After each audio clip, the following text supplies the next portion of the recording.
Philip, opposing coaches sort of rave about your ability to recognize what they're trying to do on defense. How many times this year has a defense actually confused you? Um, Shoot, I mean, it's definitely happened. It's hard to. I don't keep count. But it's certainly the back and forth. It's part of the game. We as a team take great pride in our preparation, as do all of our opponents. So usually you at least have an idea of what they're about to do. Certainly, there's all kind of disguises and teams that try to give you different looks, but you hope to be able to at least get it diagnosed as soon as you get the ball in your hands rather quickly. But that's always the back and forth as you get into the game to see what kind of different things they're throwing at you and how they're trying to discuss certain things. Is that a humble way of talking about it? Because Romeo Cornell was just telling us that you not only know what the defense is going to do, you know what they're going to check. No, I mean, look. There's certain teams you played against so many times, and that there have been instances where you almost can tell them where they should be on certain things. But I'm sure it works both ways. Where there's certain things, I've been in games where we've been in certain situations, and they almost tell us what we're about to do. I think back to games against the Broncos over the years, and Chris Harris, who's now with the Chargers, and he would literally tell us exactly what's coming sometimes, so it happens both ways, depending on how many times you've played an opponent and what certain, guys, maybe you get a feel for guys. But I know going against, Romeo's teams and defenses over the years, it's a heck of a challenge. By no means do we have it figured out. That's for sure. Ken Sterling. Hey, Philip, how does J.J. Watt being on the other side of the ball affect your internal clock in the pocket? Well, I think he, like many of the great pass rushers, great defenders, he's not just a great pass rusher, he's a great defensive player. Where they are, playing Khalil Mack earlier in the year. I mean, there's certain guys, many years with Von Miller over there. There's certain guys that can ruin the football game, and he's certainly one of those guys. So I don't know that it's just an internal clock, but what it is when where 99 is on every snap. Not just me, but all of us as a collective group, because of the type of player he is. And he's still playing at a super, super high level. Obviously, I played the Texans last year, as obviously the Colts twice a year. So, played him a bunch of times, and he's one of the great competitors. Obviously, one of the great players, but great competitor. He plays every snap, run, pass. He had an interception. Last week, so he's all over the place. Mike Chappell. Yeah, Phil, two quick questions. One, you're not practicing today with the toe.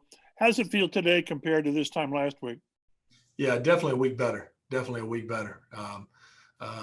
Than last Wednesday this time. So certainly feel good about that. As I told y'all last week, and I honestly told y'all last week, I had no concerns of being able to go. Certainly don't have any concerns this week. I think it's just a matter of continuing just to monitor a little bit of the soreness more than anything. You don't want to, after the game, pretty sore, but don't want to just continue to keep yourself sore all week long if you can help it a little bit. So just thought that was the best approach this week. The other thing on games is the last three games and 4 or 5 times this year, it's been a slow start, almost more defensively. Do you feel like you're swimming upstream when it's 35-14 or 28-14, or does it change? Could you not let it change your approach? Yeah, there's a fine line there. Cincinnati, it kind of turned into this 2-minute mode a little bit, which we were going very well in, and were able to, help us in that comeback. And obviously the defense got rolling. Green Bay, I want to say we may have ran it 6 or 7 snaps in a row. Started that second half down 14. So it depends. There's a different feel to there's different kinds, I guess, of being down 21. Certainly felt like last week, both sides of the ball contributed to that, to that deficit. we got the ball twice with it tied. They had a chance to take the lead and didn't do so. And then really, poor job of executing the 2-minute drill, which we've been so good at there at the end of the first half, and put our D right back out there, with a 3 and out. So it was obviously, as always, is a team effort, both good and bad. But there is that fine line between not just going, man, we got to make up 21 points, go make it up right now, and just play in the play as the play is. And so I thought we battled that a little bit. I battled that a little bit, as the clock continued to get away from us and the deficit was still what it is. You knew you had to make it up faster. You couldn't quite have too many 7, 8, 9-minute drives. So there is a fine line there. And I think finding that balance is what's key. I thought we handled it decent for the most part. I felt like even myself a few times probably forced a few things that I probably shouldn't have or wouldn't have. Obviously the game was in a different way, but obviously I do also know that's part of the game to help give a chance to come back. But there's definitely a fine line there, and being able to manage that. I thought we've handled it pretty good when we've been in those deficits. The best way to manage is not getting those deficits, and I think both sides of the ball know that, and we can do a better job of that, of not getting ourselves in that position. Thank you. Zach Kiefer. Philip, you've played in several games in December in your career. Is there anything different about this stretch where teams decide if they're going to make the playoffs or not? And are there any subtle ways that win games that maybe they don't in earlier parts of the season? Anything stand out to you? Well, I think, gosh, and I know this is a boring answer, but it really comes down to just the details. It comes down to the things that win football games, from not turning the football over, the technique and fundamentals. I mean, all those things that we talk about all the way back to training camp, they tend to rear their head again in a huge way here down the stretch for what ended up costing you or helping you find a way to win. So I think the biggest thing for us is just to keep that one day at a time, one play at a time mentality. How can we have the best Wednesday practice of the year? I know that's the boring answer, but I think that is the recipe to give us the best chance to win on Sunday. Charlie Clifford. Bit of a different note, Phil. I think we've talked to you 30 some odd times now since you signed. Behind the scenes, how much has the PR staff helped make Indy feel at home for you? Oh, they've been awesome. If you're referencing Matt and the staff here, have been unbelievable. Unbelievable in coordinating, obviously, the communication with you guys the best we can under these circumstances. And it's been awesome. I think kind of finding that, usually kind of find that in-season routine. You find that, I think Matt's found out how little or how much I like to do from a national standpoint, and all the different requests that come in. And they've been unbelievable, not only in this facet, but I think really just offering to help and be there if anything else we've needed in this transition. So it's been definitely didn't have an expectation when it came to this department and in this area, but it certainly exceeded any of those I could have possibly had. Quickly, do you verbalize, hey, let's go get this one on Sunday for our punter? Is that something you say to the offense? I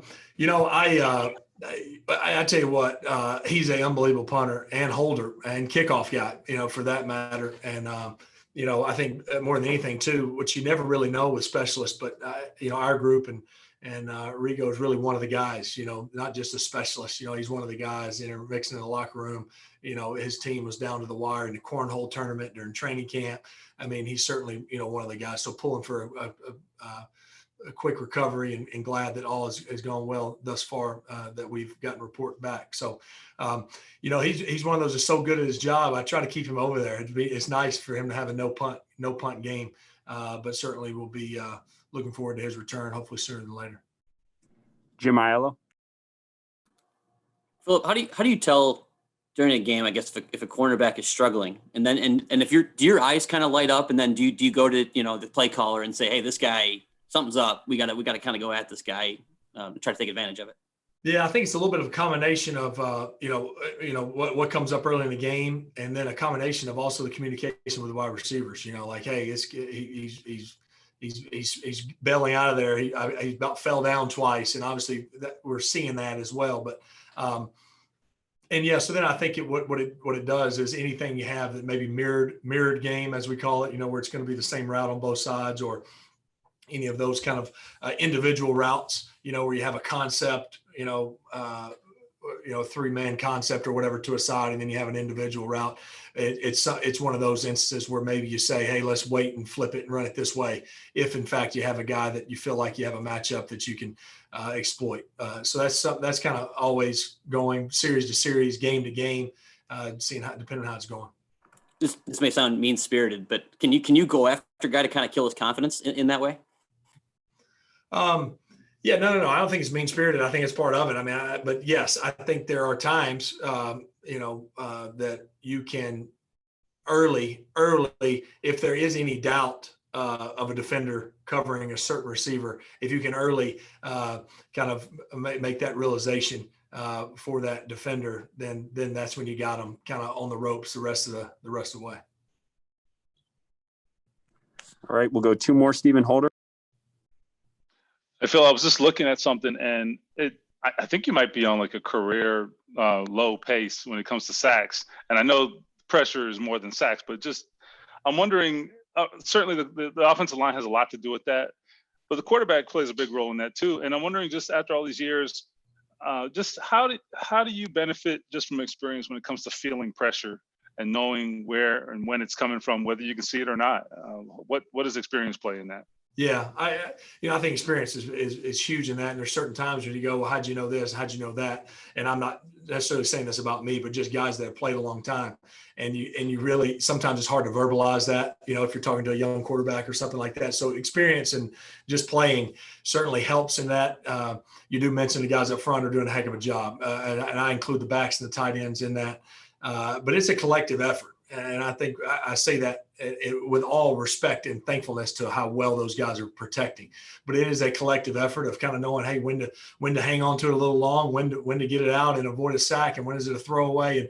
And I think Frank and Nick and our offensive staff does a great job too. Of you don't want to put max pressure, max tension on the offensive line to hold up down in and down out. It just doesn't make sense. So we do a good job schematically as well to get the ball out of our hand and get it to our guys, throw and catch and run with it with the short and intermediate stuff. So it's a combination of multiple protections, calls, backs and tight ends, and then obviously having a great group in front that fight like crazy.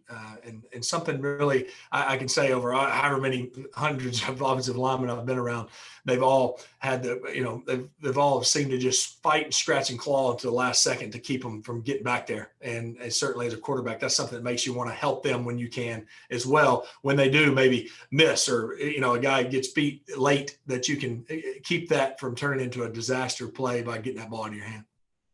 All right, last one, Kevin Bowen. Philip, the situation in Denver last week got me thinking, what sacrifices, I guess, if any at all, have you had to make home life-wise with COVID, and just how much you see your children, or I don't know, anything like that? Yeah, I think there's a level of what's the word? Trust may not be the word, but a trust factor and a level of, you can only control so much. I'm gonna be dad at home and be the same way that I know. So there's a level of that I do not feel is reckless. I feel like that there's a certain priority there of being a dad and a husband at home that I'm not gonna change necessarily how we operate under our roof.